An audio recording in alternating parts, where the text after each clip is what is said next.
पूर्णमदस्तनूभिः व्यशेम देवहितं यदायुः।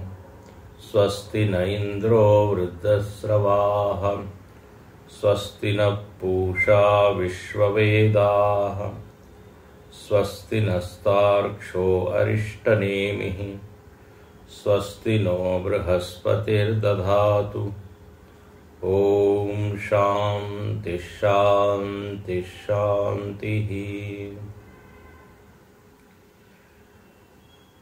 इष्टापूर्तं मन्यमाना वरिष्ठं नान्यच्छ्रेयो वेदयन्ते प्रमूढाः।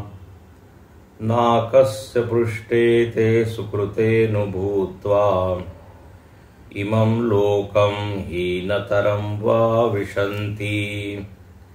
इमं लोकं हीनतरं वा विशन्ति। भाष्यकार इस मंत्र पर भाष्य करते हुए लिखते हैं, इष्टापूर्तम, कल जिसको हमने देखा था, इष्टम यागादि श्रौतम कर्म, पूर्तम वापी कूप तड़ागादि स्वार्थम मन्यमाना। एतदेव अतिशयेन पुरुषार्थ साधनम वरिष्ठम प्रधानम इति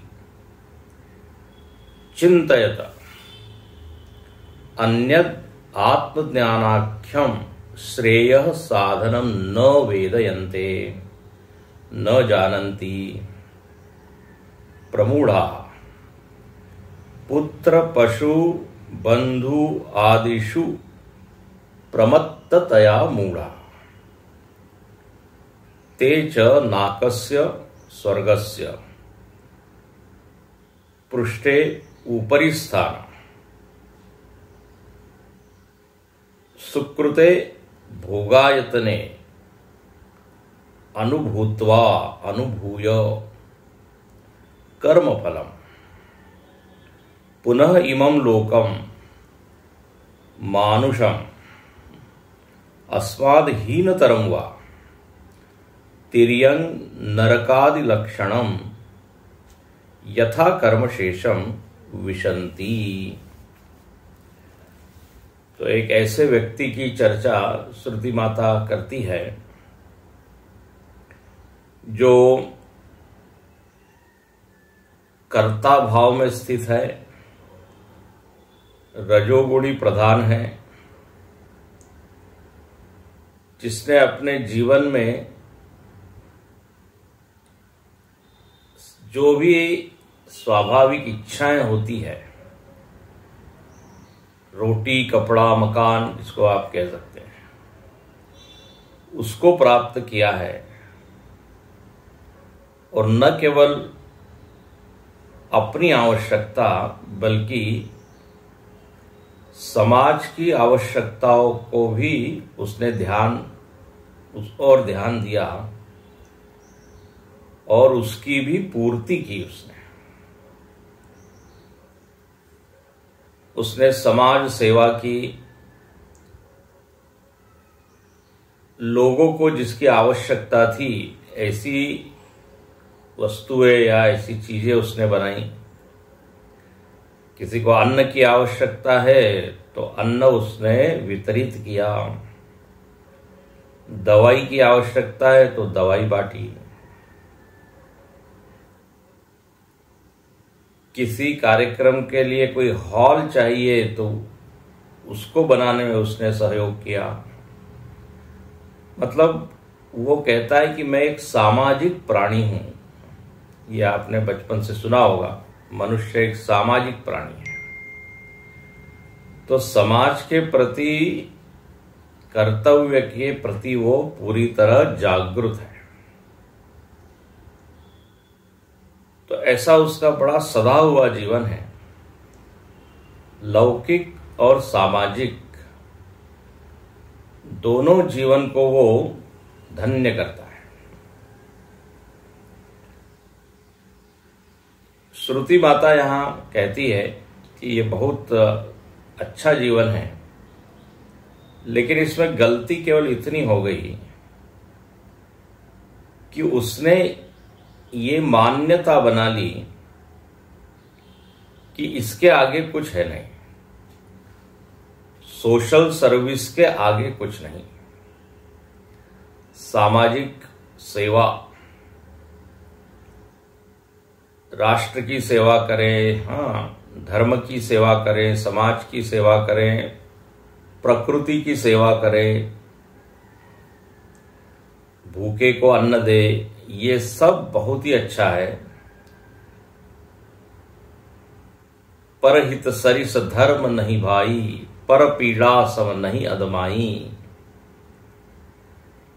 परोपकाराय सताम विभूतय। जो बड़े बड़े लोग होते हैं उनका जीवन परोपकार में ही बीतता है। तो फिर गलती क्या है? तो मान्यता यही है कि उसकी यही गलती है कि इसके आगे वो नहीं देखता। जैसे पीछे हमने देखा, वयम कृतार्था पंडितम मन्यमाना, ऐसे यहां लिखते, न अन्यत् श्रेयः प्रवेदयन्ते वेदयन्ते प्रमूढ़ा।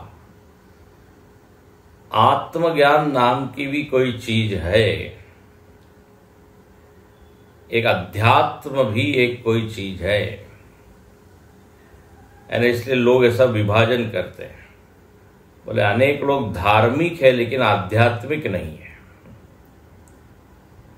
सोशल है, समाज के प्रति बड़े जागरूक है, लेकिन आत्मा, परमात्मा, भक्ति, वेदांत, तत्व ज्ञान, इसको वो उतना महत्व नहीं देता। अच्छा, मजेदार बात है, जिन लोगों की रुचि है इस विषय में, उसका वो विरोध ही नहीं है, बल्कि ऐसे लोगों के लिए वो सहयोग करेगा। हो सकता है वो किसी संत या स्वामी जी को बुला के सत्संग का आयोजन करा दे, पंडाल बनवाने में सहायता करेंगे, पैम्फलेट प्रिंट करने में सहायता करेंगे, ये सब वो करेगा, विरोधी नहीं है वो। लेकिन उसको वो वरिष्ठ नहीं मानता। बोलते समाज में कुछ लोग हैं जिनकी आवश्यकता है तो हम वो पूरी करेंगे। तो वरिष्ठम न अन्य श्रेय, शंकराचार्य लिखते हैं, आत्मज्ञानाख्यम श्रेय साधनम न वेदयन्ते न जानन्ति। अच्छा, और ये लोग रमे हुए हैं, मस्त है अपने ही उस एक बनाए हुए जगत में। उसको क्या कहते हैं? प्रमत्ततया मूढ़ा। अच्छा, ऐसे लोगों की क्या गति होती है? तो होते हैं कर्म फलम अनुभूयो, कर्म फल का वो अनुभव करते हैं। ऊपर के जो लोग हैं, अब ऊपर नीचे का अर्थ कोई एक अंतरिक्ष में कहीं ऊपर लोक है ऐसा न जाने, ये लोक सूक्ष्म है, दिखते नहीं है, स्वर्ग आदि लोक। ऊपर लोक है मतलब जिसका अंतःकरण ऊंचे स्तर पे पहुंच गया है, वह उस उच्च लोक में जाता है। वो हमारी प्रगति के अनुसार ऊंचा या नीचा कहा जाता है। कहते हैं ये बड़े ऊंचे आदमी हैं, तो ऊंचे मतलब उनकी हाइट तो 5 फुट 2 इंच है, ऊंचे कहां से हो गए? नहीं, बोले उनका ज्ञान, उनका स्वभाव, उनका अंतःकरण बड़ा ऊंचा है। हल्की फुल्की चीजों में जिनकी आसक्ति नहीं है, तो उच्च विचार कहते हैं, सादा जीवन उच्च विचार। तो इसलिए उच्च लोकों में जाते हैं। स्वर्ग नाकस्य पृष्ठे ते सुकृतेन भूत्वा नाक का अर्थ स्वर्ग है, इसको आप याद रखिएगा। कल आप इसकी उत्पत्ति बताई थी। अब कहते हैं उसके बाद क्या होता है, क्या स्वर्ग में हमेशा के लिए रहते हैं? बोले नहीं। इमम लोकम विशंति, या तो फिर इस मनुष्य लोक में आ जाते हैं, या संभव है हीनतरम वा विशंति, या मनुष्य से भी नीचे के लोक में वो जा सकते हैं। व्यक्ति की गति में हेतु है उसके कर्म। कर्म ही ऊपर ले जाता है, कर्म ही नीचे ले आता है। इसलिए यहां लिखते हैं यथा कर्म शेषम विशंति, आखिरी वाक्य, जैसा उसका कर्म होगा।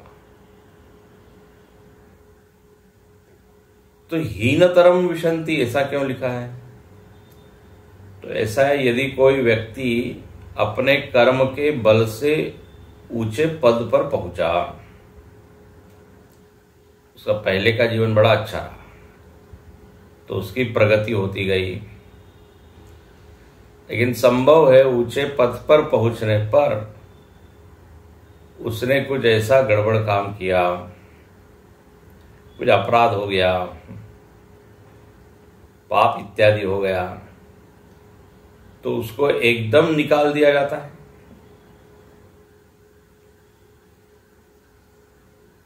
जहां वो आगे आगे बढ़ रहा था, हीनतरम, नीचे, उसको कोई पनिशमेंट दे दिया जाता है। तो संभव है। उसी बात को ध्यान में रखते हुए यहां लिखा है हीनतरम। इंद्र आदि से भी कई बार कुछ गड़बड़ हो जाता है, तो उसको भी ऐसा शाप मिल जाता है, गिर जाओ तुम, ये बन जाओ, वो बन जाओ, सर्प बन जाओ, तो पेड़ बन जाओ, है ना, ऐसा कहानियों में खूब आता है।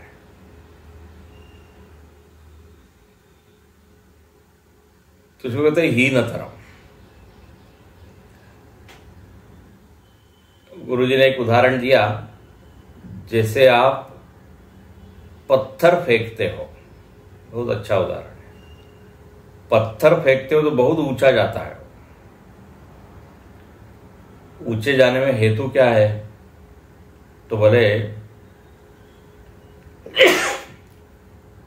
बल, कितने ताकत से आप उसको ऊपर फेंकते हो। जितना ज्यादा ताकत उतना वो ऊंचा जाएगा। लेकिन होता है वो ऊंचा ही नहीं रहता, धीरे धीरे धीरे नीचे आता है। नीचे आने के लिए आतुर होता है, ग्रेविटेशनल फोर्स वो उसको क्या नीचे नीचे खींच लेता है। तो ये जीव महाराज भी पत्थर की तरह है। कर्म के शक्ति से ये पहुंच गए ऊंचे, और जब पुण्य कर्म क्षीण हो गए, पाप कर्म के फल देने की बारी आई, तो कहां आ गए? फिर से बैक टू पेवेलियन कहते हैं, फिर से मनुष्य। या फिर आवश्यक नहीं कि मनुष्य बने, यहां लिख दिया शंकराचार्य ने तिर्यंग नरकादि लक्षणम। तिर्यंग मतलब होता है पशु, जिसकी रीढ़ की हड्डी कैसी हो, जमीन के समानांतर हो, उसको कहते तिर्यक। तो जितने भी पशु है आप उनको देखिए, जिनका मुख आगे और पीठ ऐसी सी, कुत्ता है, बिल्ली है, गाय है, भैंस है, तो तिर्यंग। और नरक आदि ऐसे भी लोक में वो जा सकते हैं। नरक का लक्षण है कि जहां ज्यादा यातनाएं हैं, या दुख है, वेदनाएं हैं। तो इस तरह ये गतागतम काम कामा लभन्ते, गीता में भगवान कहते हैं, ऊपर नीचे जाते आते रहते हैं। तो ये तो हो गई कर्मियों की स्थिति, जो अपने आप को कर्ता मानते हैं, जिन्होंने कर्म को प्रधान माना, कर्म प्रधान विश्व करी राखा, बस जिनकी मान्यता यही है, तो उनके द्वारा इन लोकों में जाना होता है, फिर आना होता है। तो यहां तक अब आप देखते हैं, भगवान श्रुति ने पहले कर्म की प्रशंसा की, फिर कर्म की निंदा। कल हम कह रहे थे निंदा में अभिप्राय नहीं है श्रुति का, ऊपर उठाने में अभिप्राय है, इसलिए थोड़े दोष बता दिए। अब श्रुति इससे भी आगे के लोगों की चर्चा करती है। बहुत सुंदर वर्णन है, जिसने अपना और विकास किया, जिसने अपनी मान्यताएं बदली। ध्यान से सुनिए, वो कौन लोग हैं? तो 11वां मंत्र, तपश्रद्धे ये उपवसन्त्यरण्ये शांता विद्वांसो भैक्षचर्यां चरन्तः सूर्यद्वारेण ते विरजा प्रयान्ति यत्रामृतः स पुरुषो ह्यव्ययात्मा।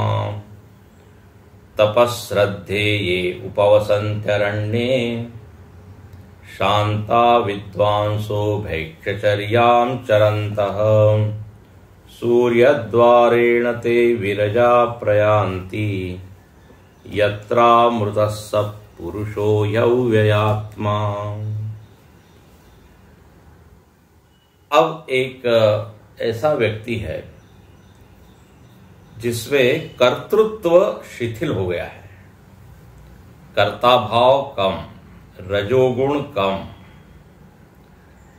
ऐश्वर्य, समृद्धि, धन, पद, यश, इसके बारे में या इस संबंध में उसकी रुचि अब नहीं रही। इसको कहते हैं विरक्त हो गया। तो ये सामाजिक जो प्राणी था पिछला वाला, कर्मी, सत्कर्मी, वो अब कन्वर्ट हो गया किसमें? तो बोले उपासक में। इसको क्या नाम दिया है? उपासक।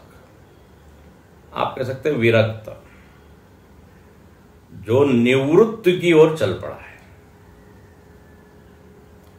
मतलब बहुत हो गया, कर्म कर्म कर्म बहुत हो गया। अब वो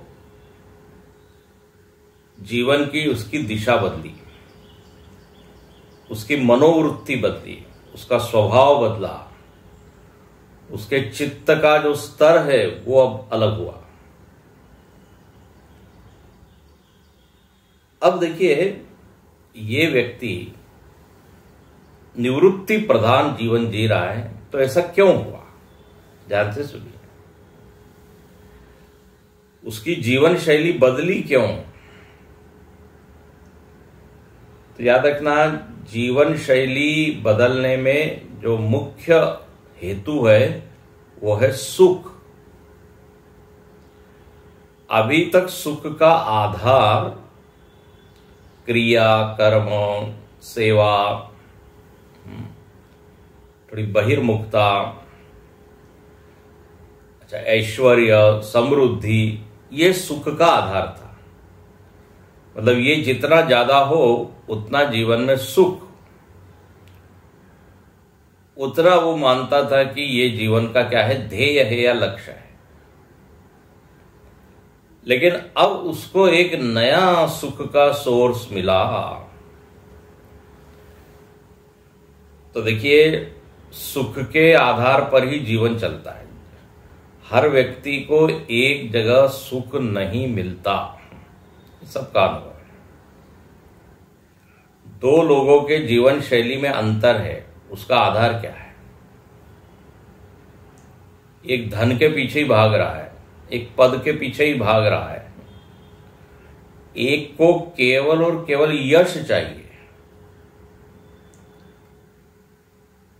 एक को केवल घूमना ही अच्छा लगता है।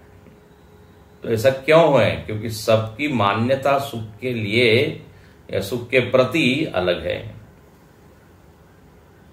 अब जिसको खेल में ही आनंद आ रहा है वो सब कुछ छोड़ के खेल खेल खेल,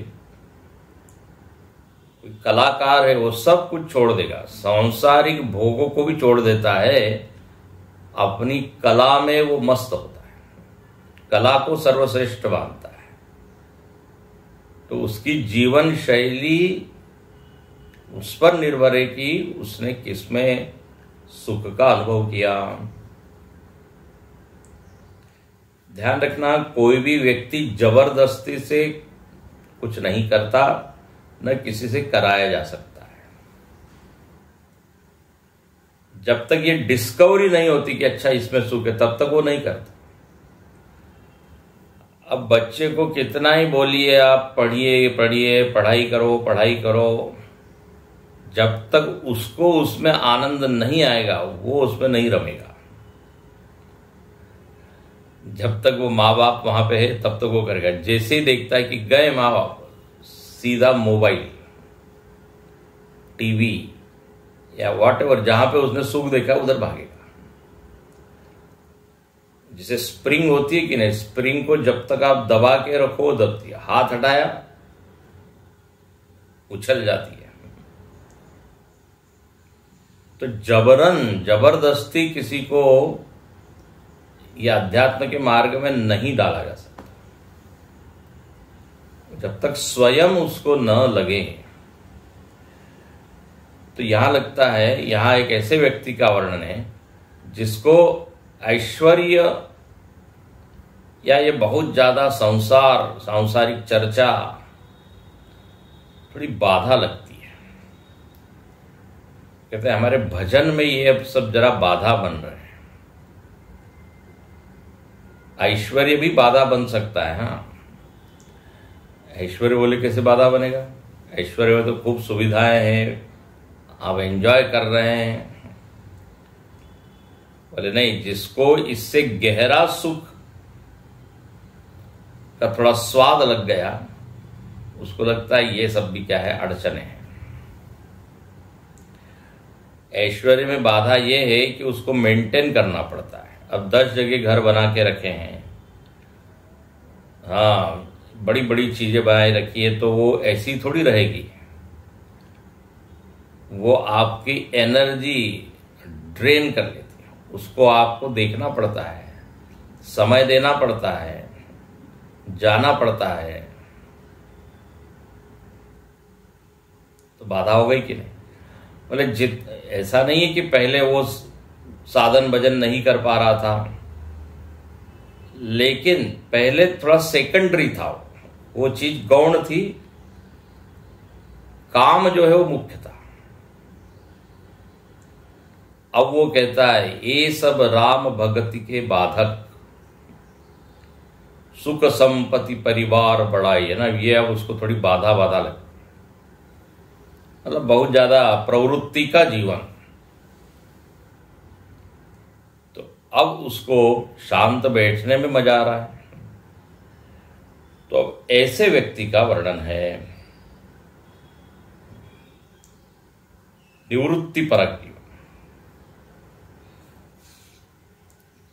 पहले वो भगवान का विरोधी था या भगवत भक्ति करता नहीं था, ऐसा नहीं है, लेकिन जो उसमें रमने वाली जो चीज थी, तन्मयता जो थी भजन में, वो नहीं थी। अब उसको तन्मयता में आनंद आ रहा है। तो अब वो क्या करता है, थोड़े एकांत सेवन करता है। अब देखिए उसका वर्णन है यहाँ।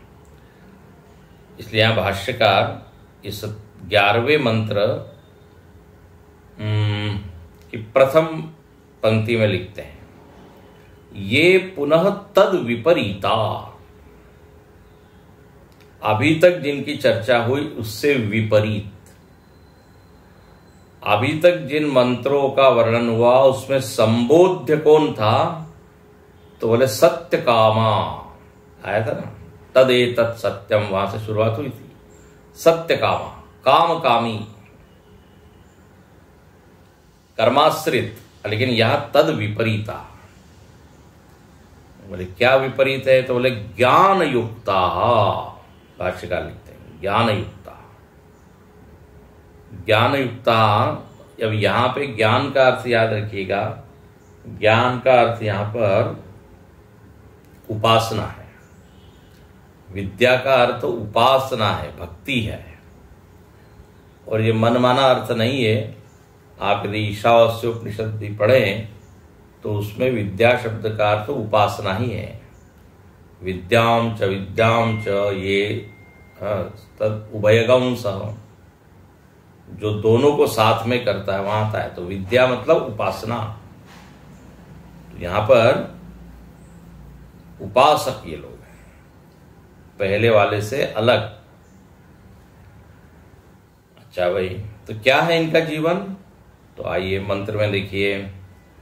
तपस, यहाँ शंकराचार्य तो लिखते हैं वानप्रस्थाः सन्यासिनश्च, 2 शब्द डाल दिए। वानप्रस्थाः, वन में जो प्रस्थान कर चुके हैं। अब यहाँ पे वानप्रस्थ से अर्थ लेना चाहिए विरक्ति का जीवन, निवृत्ति का जीवन। सन्यासिना, जिनकी सारी इच्छाएं अब इच्छाएं छूट गई है, स्वतः छूट गई है, जबरदस्ती छुड़ाई नहीं गई है, उसको कहते सन्यास। तो ऐसे व्यक्ति का वर्णन यहाँ पे श्रुति माता करती है, बहुत अच्छा वर्णन। और एक साधक के लिए समझ लीजिए ये एक आदर्श है। जो अध्यात्म का पथिक है उसको इस तरह की जीवन शैली अपनानी चाहिए, या उसको ये अच्छा लगेगा ये वर्णन। जो सांसारिक लोग हैं उसको लगेगा ये तो क्या है, पागलपन है। अच्छा भला देखिए सब था, छोड़ के चले गए आश्रम में, बोले इनके दिमाग में कुछ फितरत, कुछ गड़बड़ हो गया। कहाँ से ये इनके भीतर आ गया कि सब कुछ छोड़ने में भी मजा है। जरूर किसी ने ब्रेन वॉश किया हो। गुरुदेव भी बताते हैं अपने बारे में, बोले मुझको भी पहले ऐसे ही लगता था। तो कहते हैं यहां खुद होके, वॉलेंटियरली उन्होंने खुद होके ये चुना है जीवन। जैसे अभी मैंने बताया, जिनको ऐश्वर्य आदि में अब उतना आनंद नहीं आता, बहुत तामझाम और बहुत नाम और बहुत प्रवृत्ति, अब बोले इससे मन भर गया। कई बार तो ऐसा होता है, ऐश्वर्य समृद्धि हमको छोड़ना चाहती है लेकिन हम ही उसके पीछे भागते हैं, ऐसा लगता है।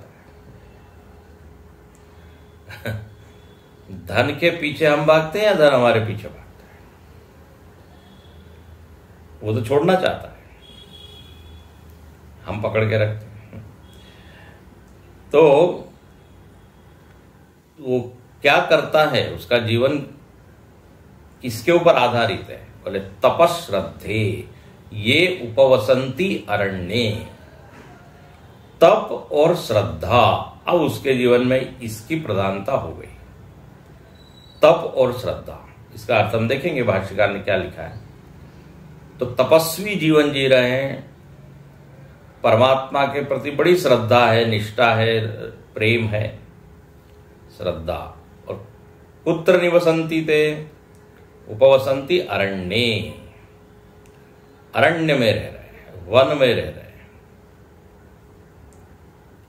वन का अभिप्राय यहां ले लीजिए जहां कम से कम डिस्टर्बेंसेस है,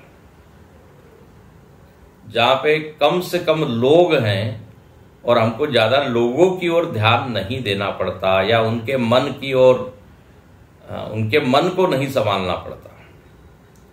व्यवहार मतलब क्या? जहां आपको 10-20 लोगों के साथ एडजस्ट करते रहना पड़ता है और संभालना पड़ता है, ये कहीं बुरा ना लग जाए, इसको ये ना हो जाए। तो अपने मन से ज्यादा ध्यान किसकी ओर? दूसरे की ओर। फिर इसी को बोल दिया जाता है बहिर्मुखता। अब ये व्यक्ति कैसा है? बोले हमने बहुत देख लिया, अब हम जरा अपने लिए टाइम देंगे। लोग ऐसा बोलते हैं, अब हम अपने लिए समय। काफी वर्ष हमने दुनिया के लिए दिया, अब अपने लिए। तो उपवसंती अरण्ये, अरण्य उसको कहते हैं जो शरण दे, वो है अरण्य। देखिए जंगल में आप देखिए पशु पक्षियों को भी शरण मिलती है, ऋषि मुनियों को भी मिलती है, साधक लोगों को भी मिलती है। तो अरण्य, इसका और अर्थ हम देखेंगे आगे। अच्छा, अरण्य में रह रहे हैं और वो कैसे हैं? शांता, शांत है, जिनके मन में अब बहुत ज्यादा कामनाएं उछाल नहीं मार रही। हाँ, निरिंधन इव अनल, ऐसा विवेक चूड़ामणि में लिखते हैं। बोले ईंधन रहित अग्नि जैसे शांत हो जाती है। ईंधन के कारण वो उद्दीप्त रहती, प्रदीप्त रहती, जलती रहती है, लेकिन अब ईंधन नहीं रहा तो शांत। तो जो कामना है ये ईंधन का काम करती है, और अशांत व्यक्ति रहता है, अभी ये करना है, यहां जाना है, वो पाना है, दौड़ भाग में ही जिंदगी बीत जाती है। लेकिन इन्होंने अपनी जरा जीवन शैली बदली, शांता। विद्वांस, विद्वान है, या विद्वान का अर्थ है उपासना विद्या में ये प्रवीण है, कुशल है। विद्वान का अर्थ यहाँ पे अभी तत्व ज्ञान की बात नहीं है, भक्ति कैसी करनी, हाँ, इसको वो जानते हैं। अभी तक आप देखिए पीछे के जो मंत्र है उसमें दूसरा ही शब्द आया था, मूढ़ा प्रमूढ़ा। अब जाके यहां श्रुति कहती है विद्वांस। और बोले इनका खाने पीने की व्यवस्था क्या है, पेट की क्या व्यवस्था? तो बोले भैक्षचर्याम चरन्तः, भैक्षचर्या, भिक्षान्न मात्रेण चतुष्टिमन्तः। थोड़ा बहुत शरीर जिससे चले उतने भोजन में वो अब प्रसन्न है। अब वही पहले इसी को वेराइटी ऑफ फूड चाहिए होता था, 5 कोर्स 6 कोर्स है ना, पहले स्टार्टर आएगा, फिर सूप आएगा, फिर ये आएगा, फिर वो आएगा। लेकिन अब कैसा है, बोले बस अब एक जो भी मिले उसको मिला मुलू के खा सकते। कई बार होते महात्मा लोग हाथ में ले लेते हैं, बोले जो भी देना हो दे दीजिए, स्वाद को देखते ही नहीं है। यदृच्छा लाभ संतुष्ट, जो भी मिल जाए उसमें संतुष्ट है, मतलब कम, मिनिमम, उसका ज्यादा वो विस्तार नहीं करते, तामझाम, भैक्षचर्या। इसका हम अर्थ देखेंगे अपने जीवन में कैसे ये घट सकता है। और ये तो पहली पंक्ति बताती है उनकी रहनी कैसी है। एकांत में है, तप है, श्रद्धा है अपने भगवान के प्रति, और जिनका मन अशांत या विक्षिप्त नहीं है। अच्छा, अब ऐसे लोगों की गति क्या होती है? तो पहले पंक्ति में स्थिति है, दूसरे में गति है। सूर्य द्वारेण ते विरजा प्रयांति, बोले ऐसे लोग सूर्य मार्ग से जाते हैं। सूर्य द्वारेण, विरजाहा, ये पूरी तरह विरक्त है, जिनके जीवन में कोई दाग नहीं है, ऐसे ये जाते हैं। और वहां जाते हैं जहां पर यत्र अमृत सह पुरुष यव्य आत्मा, जहां वो अव्यय पुरुष जो है वो रहता है। तो यहां अव्यय पुरुष का अर्थ है उनका जो आराध्य, जिसकी उन्होंने इतनी भक्ति की, है ना, सगुण भक्ति। इसका अर्थ हम देखेंगे।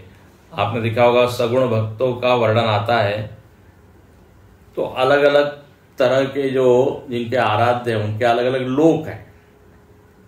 कोई गोलोक जाता है तो कोई वैकुंठ जाता है तो कोई साकेत जाता है, जिसकी जिस आकार में भक्ति,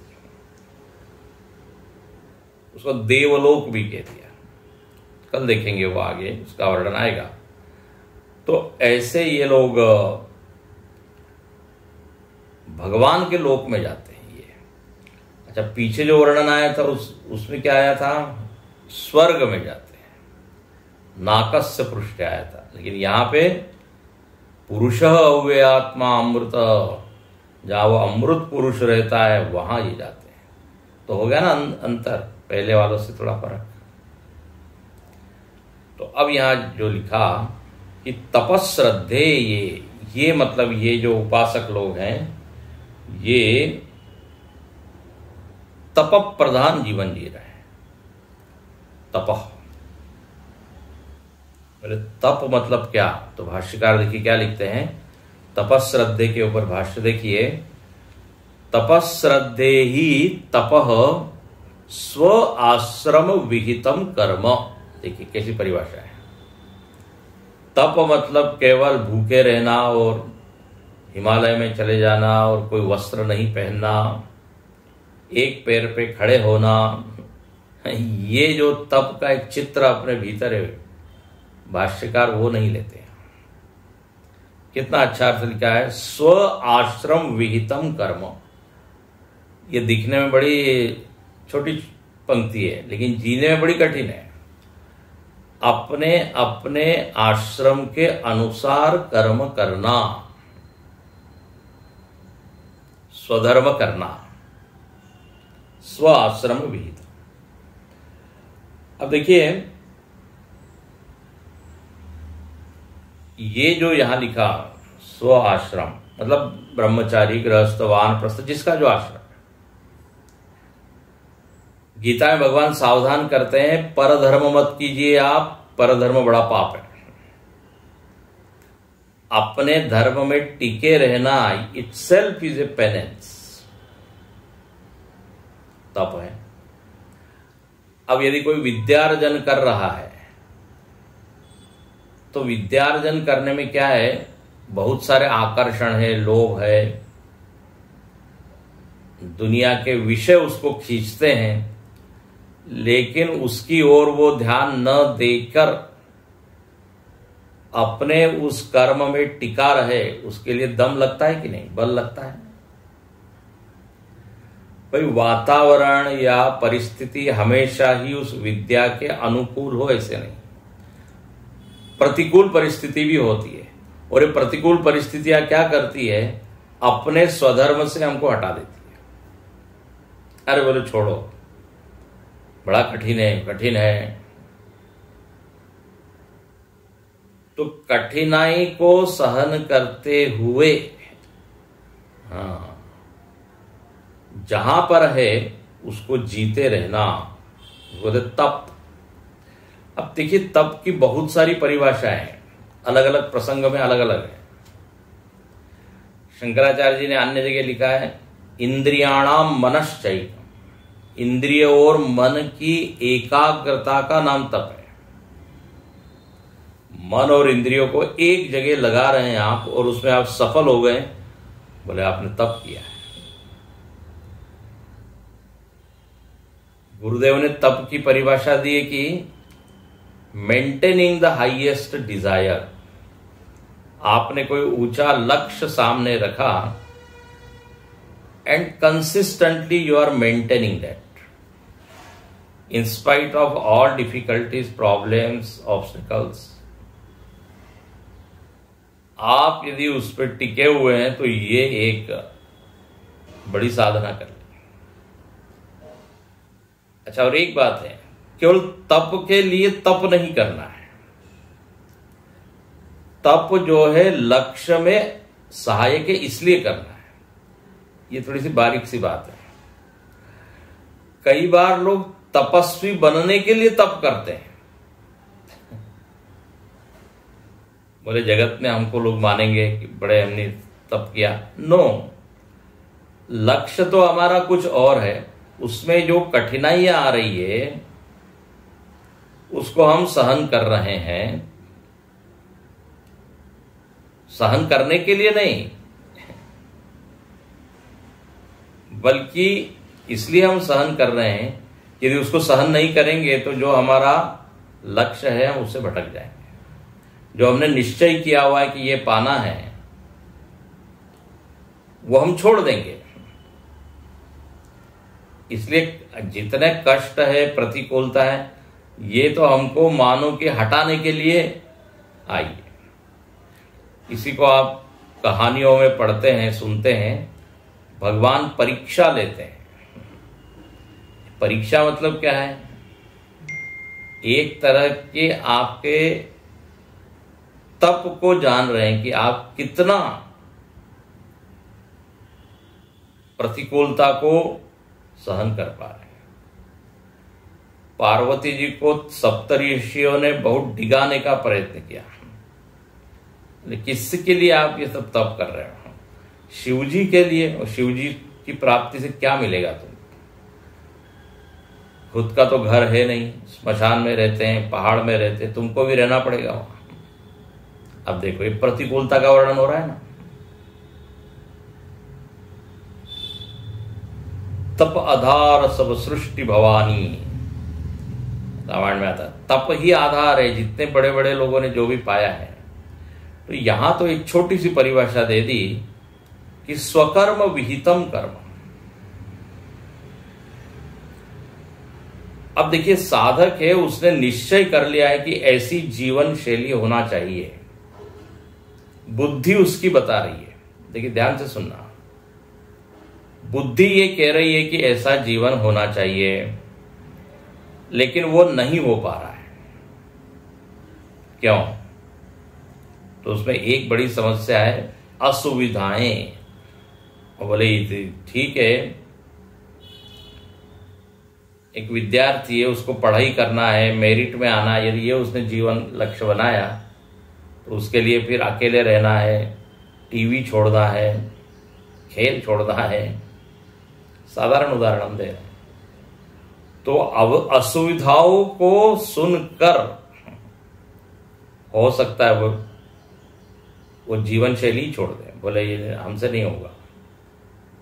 लक्ष्य को छोड़ देता है व्यक्ति असुविधा के चलते, क्योंकि आदत लगी हुई है सुविधा की।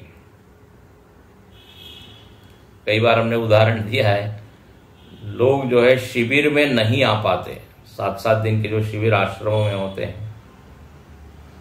ऐसा नहीं कि उनको ये अध्यात्म में रुचि नहीं है, सुनने की इच्छा नहीं है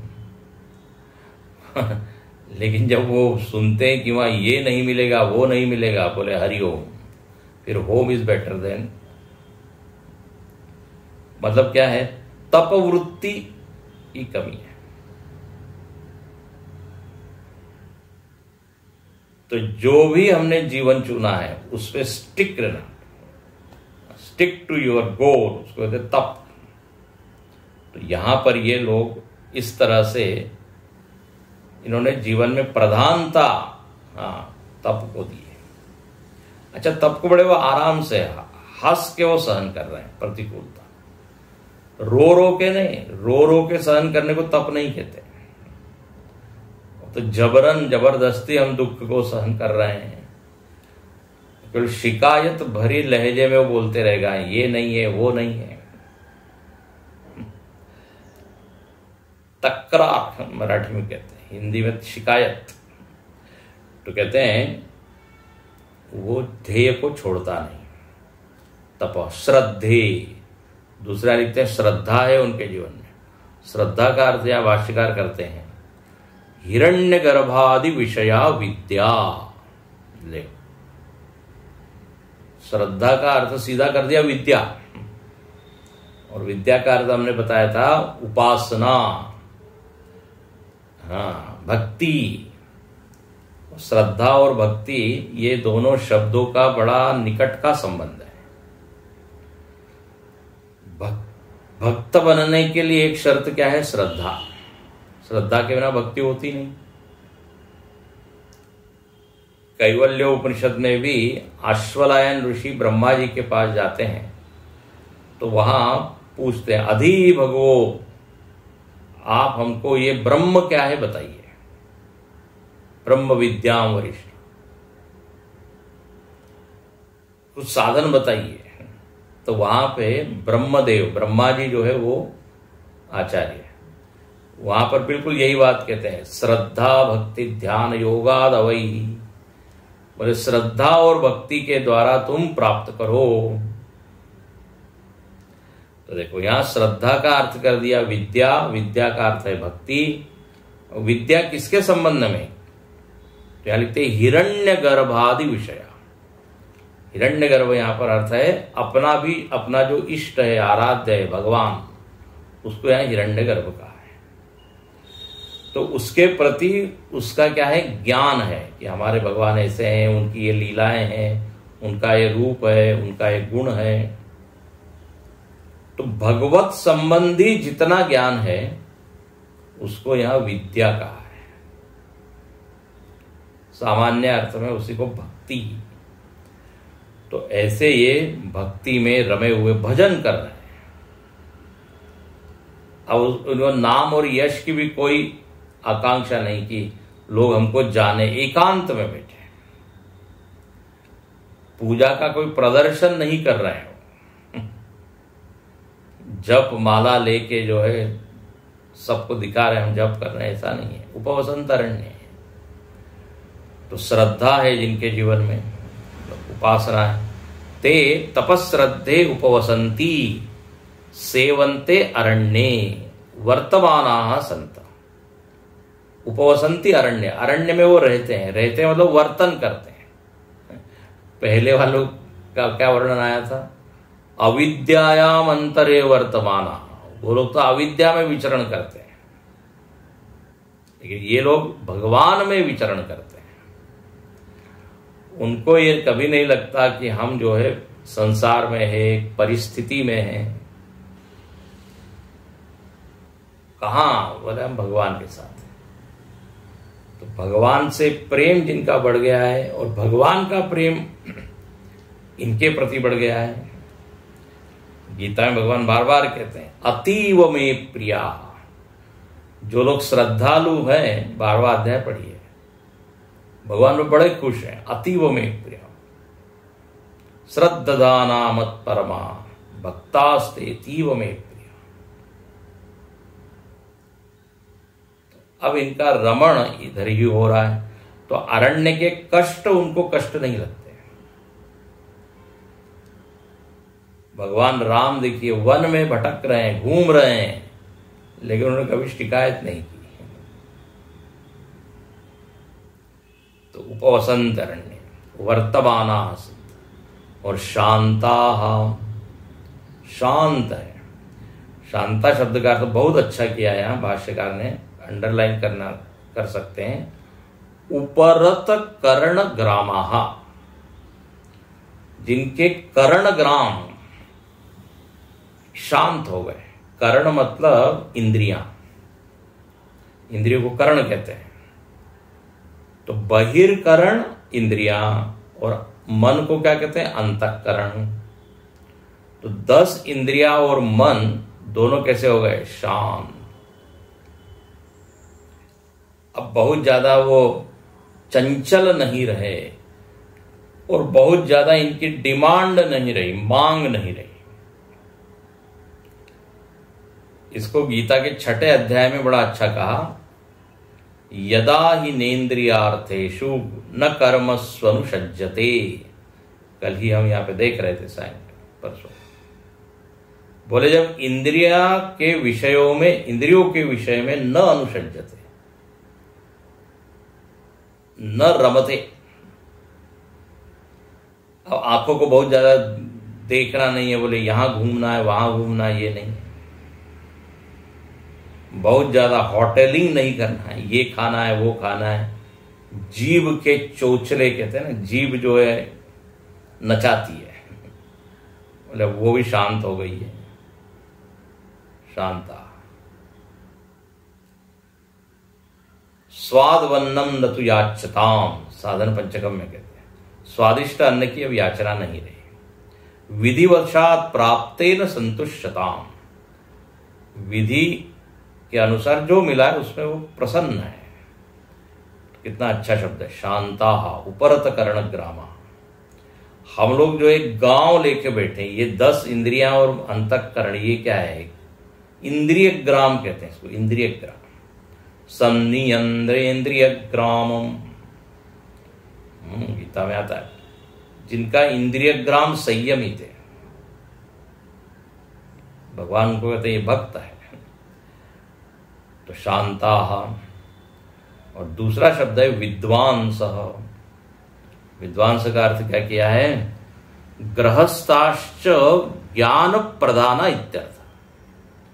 ऊपर भाष्यकार ने किया था वानप्रस्था और सन्यासी, लेकिन अब यहां पे कहते हैं विद्वांस मतलब गृहस्थी भी विद्वान हो सकता है। ये अर्थ केवल वानप्रस्थ और सन्यासी के लिए लागू नहीं होता, गृहस्थी भी उपासक हो सकता है। यह शर्त यह है ज्ञान प्रधाना, ये शर्त है, न तो काम प्रधाना। ज्ञान प्रधान मतलब फिर यही भक्ति प्रधान, भक्ति से भरा हुआ यदि उसका मन है, बस तो चाहे गृहस्थ हो, वानप्रस्थी हो, सन्यासी हो, श्रुति उसको कहती है विद्वांस। ये विद्वान है, इसने थोड़ी समझदारी की बात की है। तो ये 2 शब्द कितने अच्छे हैं, शांताः विद्वांसः, भक्ति से भरा हुआ, भजन में रमा हुआ है, पूजा करता है, संध्या वंदन करता है, अर्चना करता है, अपने आराध्य के गुणों का अनुसरण करता है। और शिव जी यदि समाधि लगाते हैं, शांत है तो हम भी शांत हैं, शिव जी सम है तो हम भी सम हैं। तो इसलिए विद्वांस, ज्ञान प्रधान, उपासना जिनमें बढ़ गई है, ऐसे लोग भैक्षचर्याम चरन्तः, भैक्षचर्या भिक्षा लेकर जीवन जी रहे हैं। अब यहां भिक्षा का अर्थ भाष्यकार क्या करते हैं? परिग्रह अभावात, बस ये अभिप्राय है। भिक्षा का अर्थ ये नहीं कि कटोरा लेके घूम रहे सब दूर, that is not the meaning here.